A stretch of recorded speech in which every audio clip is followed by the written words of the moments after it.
recebi 4 cartas da UVP, que é a escola de investimento, né, que eu tô inscrito, e cada uma tem uma mensagem diferente, ó. Uma é para abrir quando tiver 10 mil reais investido, a outra é para abrir quando tiver 500 mil reais investido, a outra quando tiver 1 milhão de reais investido, e a última para quando tiver 10 milhões de reais investido. E assim, eu já abri todas elas. Não, calma. Não porque eu tenho 10 milhões investido, mas porque eu sou curioso também, né? Mas aí eu fiquei pensando, por que me mandar as 4 de uma vez, ao invés de, sei lá, quando eu atingir o patrimônio, eles me mandarem? Ainda mais porque o Raul Sena, que é o dono da UVP, ele tem background técnico de programação, ele já foi programador. Você pode até usar o argumento que é uma coisa complicada de se fazer, né? Mas deixa eu te mostrar mais ou menos como que funciona. O que eu tô falando aqui é arquitetura orientada a eventos. Então vamos pensar no seguinte, vamos supor que você tem um e-commerce, né, o exemplo básico. E aí nesse e-commerce você quer avisar o lojista toda vez que tiver um pedido novo. Então o que você faria? Você pegaria ali o usuário, ele faria a requisição para o seu sistema. E aí o seu sistema, ele ia olhar o estoque, depois ele ia gerar o pedido, ele ia fazer o pagamento e, por fim, ia enviar e-mail para o cliente. Então, em algum momento você tem que identificar o sucesso, que provavelmente vai ser quando você mandar o e-mail ali, e avisar o lojista, para ele entender que o pedido chegou, se ele precisar preparar alguma coisa, empacotar o produto e enviar, certo? Então, vamos resolver todo esse processo aqui, porque se ele for feito na hora que o usuário faz a requisição para o sistema, você vai ter um problemão aí, porque você pode ter conflito de estoque, pode ter problema na hora de realizar o pagamento, ou então na hora de conectar no banco de dados, tudo pode ser um problema. E o nosso trabalho como dev aqui, como arquiteto, né, é resolver os problemas que podem dar, como por exemplo, gargalo, ou então, no caso de e-commerce, se for o caso de a gente tiver uma Black Friday, a gente tem que estar preparado para o alto volume. Então, se a gente tiver requisições que estão dependendo, esperando uma resposta, sabe, vai dar problema. Eu já falei bastante disso aqui no canal. Se não, se você não viu, vai olhar os outros vídeos sobre System Design, que eles são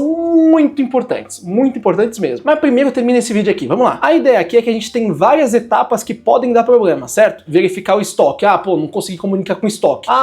Vou gerar o pedido. Putz, não consegui comunicar com o banco de dados, ou então, sei lá, deu algum problema. Pagamento, deu cartão recusado, deu número errado, ou então o server que está processando esse pagamento deu problema. Tudo pode acontecer. Então todas essas coisas aqui são eventos gerados, certo? Então vamos pensar o seguinte, para você gerar o pedido, você precisa ter o item em estoque, certo? Para você gerar o pagamento, você precisa que o pedido seja gerado, o registro seja registrado. E para você mandar o e-mail, você precisa que o pagamento seja aprovado. Então vamos lá, a gente já consegue identificar aqui alguns eventos que podem acontecer. Dentre eles, o pedido do usuário, que seria quando ele chama o seu serviço para registrar a compra. Depois, a validação de estoque, que essa aqui pode ser feita assíncrona, né? Se for só uma consulta no banco, se não tiver que comunicar com outro microserviço, essas coisas. O registro do pedido, que é quando você salva o pedido do cara sem ter pago ainda. Você registra ali como, sei lá, pagamento pendente, alguma coisa assim. Depois, o processamento do pagamento, que sei lá, pagamento aprovado e pagamento recusado. Então, o pedido do usuário vai gerar uma validação de estoque. A validação de estoque vai iniciar o registro do pedido. O registro do pedido vai iniciar o processamento do pagamento. E o processamento do pagamento pode dar tanto pagamento aprovado quanto recusado, certo? Então, o que você poderia fazer aqui no caso? Tem 2 jeitos que eu imagino fazer. Tem mais, né? Tem mais formas de fazer essa orientação ao evento, mas os 2 principais seriam o seguinte. Cada um dos eventos relevantes seriam registrados num banco de dados. Então, aqui nesse momento aqui em que teria o registro do pedido, você ia numa tabela lá chamada eventos e registraria pedido criado, com a informação do usuário, com a informação do produto, o número do pedido e tudo mais. E aí você ia ter um serviço que ele ficaria aqui rodando de tempo em tempo,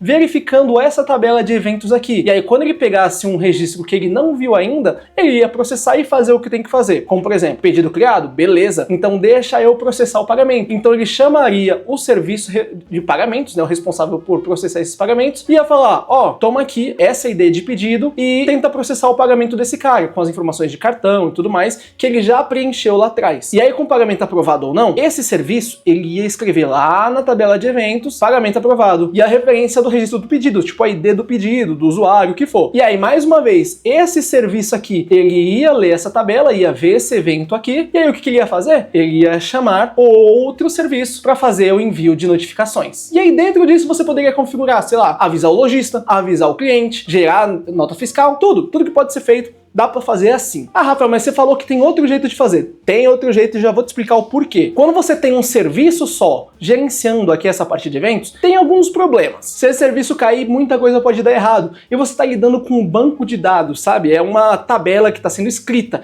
Então, vários serviços estão escrevendo nessa mesma tabela. Então, pode gargalar, o banco de dados pode cair, muita coisa pode acontecer. E quando você está engessado numa estrutura como essa, tudo é sensível, sabe? Não é escalável, porque você tem um controlador para todo mundo. E qual é o jeito mais correto de fazer isso? Usando um Message Broker. Deixa eu já te mostrar. O Message Broker é um gerenciador de mensagens assíncronas, né? Eles são ferramentas que nem RabbitMQ, SQS, Kafka, até o Redis no PubSub. Ele funciona da seguinte maneira. Ele é uma ferramenta que ele fica funcionando a parte do seu sistema, mais ou menos, né? Então você vai ter vários serviços ali na sua arquitetura que eles vão se comunicar através do Message Broker. E ele funciona assim, ó. Vamos supor, o pedido ele foi registrado aqui nessa tabela, né, por esse serviço. Então esse serviço ele vai publicar uma mensagem aqui dizendo pedido criado. E aí o RabbitMQ ele vai manter, né, o RabbitMQ, o Kafka, esquece o que for. Ele vai manter na memória dele aquele registro. E aí o que acontece? Qual que é a diferença do processamento de serviços? Nesse caso aqui a gente tem um cara que está lendo uma tabela de banco de dados e aí ele manda requisições ou manda mensagens, né, conecta em outros serviços. Nesse caso aqui, ele é um serviço escutável, vamos dizer assim. Então quando você publica aqui, os outros eles estão ouvindo o que está acontecendo aqui. Então na configuração de cada serviço, você fala, eu quero ouvir mensagens do tipo tal. Então imaginando que o tipo dessa mensagem aqui é pedido criado, os serviços eles vão configurar, pô, eu quero ver quando o pedido for criado. O de nota fiscal já não vai se interessar por isso, então ele não vai registrar esse evento. E o de notificações também não. Então quando o evento bate aqui, o de pagamentos ele busca essa mensagem e consome. Então quando o serviço de pedidos manda essa mensagem de pedido criado, o serviço de pagamento vai lá e consome essa mensagem, porque é do tipo que ele tá esperando ouvir. E aí você pode configurar que quando ele consumir uma mensagem desse tipo, vai rodar um fluxo específico dentro do sistema. Como, por exemplo, ele vai pegar o ID do pedido, que vai estar gerado lá, e vai chamar, sei lá, o serviço de pagamentos que ele usa. Que pode ser PagSeguro, pode ser o serviço que você quiser. E aí, quando ele receber a mensagem, né, receber a resposta desse serviço, ele vai, por sua vez, registrar também um evento, que pode ser tanto pagamento aprovado quanto reprovado. E aí, dito isso, esses dois serviços, tanto de nota fiscal quanto de notificações, também vão estar ouvindo o RabbitMQ. E aí vem as outras configurações. Esses serviços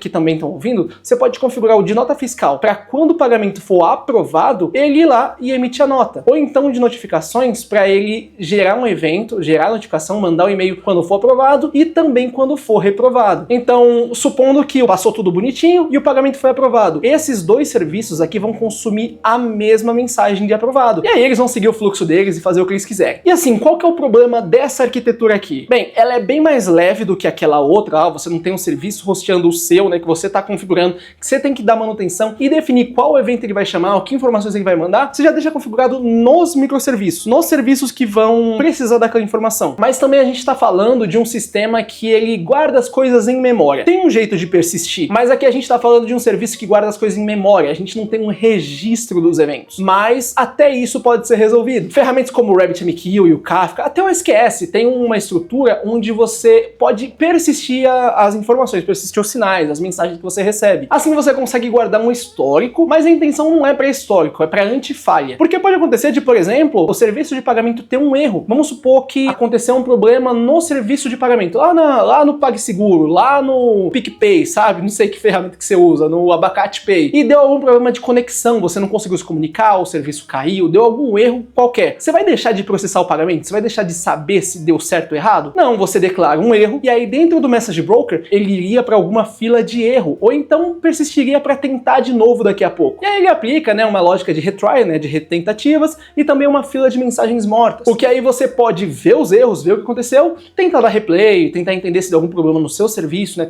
a aplicação caiu, sei lá, qualquer coisa assim, e tentar corrigir e dar replay nas mensagens. Isso é muito importante, é muito útil. Tá, mas e no caso da UVP, como que faria isso? É muito difícil dar um diagnóstico, ou então falar como deveria ser feito, porque, bem, eles fazem do jeito que eles quiserem, e também eu não sei como que o sistema deles é. Mas eu imagino dois cenários. O primeiro seria um que a gente tem triggers, né? Gatilhos, como esses aqui, de eventos gerados. Vamos supor que eu ali, usuário, peguei ali meu aplicativo e fiz um investimento. Nesse momento aqui, ia gerar um evento, né, no RabbitMQ da vida, ou então no próprio banco de dados, que seria um evento de investimento, certo? E aí, a partir desse evento, ia chamar o serviço que faz essas notificações. Ia ver, tá, esse valor é 10 mil, acabou de chegar no 10 mil, ou então acabou de chegar nos 500 mil, ou então nos milhão, nos 10 milhões, e aí ia registrar o nome do usuário, do investidor, na lista de pessoas que tem que receber a carta e dizendo qual carta que é. Poderia fazer até automatizado, fazer o envio automático, as impressões e tudo mais, só dobraria ali, colocaria na carta e enviaria. Mas como a gente tá falando de um banco gigante, que é o BTG, que é o parceiro da UVP, a gente não pode imaginar e ser tão ingênuo, achar que gerar um evento para cada investimento, para cada ação do usuário vai ser de boa, não vai. Quantas transações por dia um banco desse não tem, entende? Não dá para ser tão ingênuo assim. Então eu imaginaria que ao invés de fazer um evento por cada investimento, a gente faria alguma coisa mais ou menos com relatórios. Digamos que eles têm um serviço lá que roda toda noite ou então mensalmente para gerar relatório, essas coisas, e aí esse relatório, esse serviço, ele ia bater no banco de dados e um dos processos dele seria de listar os usuários que são alunos da UVP e aí identificar para cada um deles o valor anterior e o valor novo. E aí então sim veria, né, teria um processo extra ali para fazer esse cálculo para identificar se o usuário não estava e acabou entrando em alguma dessas faixas de ganho, né, de investimento. E aí sim ia gerar um relatório, né, um depara lá do nome da pessoa em relação com o valor que ela tem em conta. E aí sim enviar a carta correspondente desse valor, dessa faixa que ele acabou entrando. Não que eu esteja dizendo que eles deveriam ter feito alguma coisa assim, porque, pô, dinheiro é dos caras, eles fazem o que eles quiserem e talvez não tenha ganho nenhum fazer isso. No caso não tem mesmo não, é só uma carta aqui para me dar uns parabéns pela conquista do valor acumulado. Mas em casos em que é importante, faz diferença tanto pro fluxo quanto pro ganho, é muito importante você saber que dá para você criar ações baseadas em gatilhos, porque assim você divide o seu sistema de uma forma escalável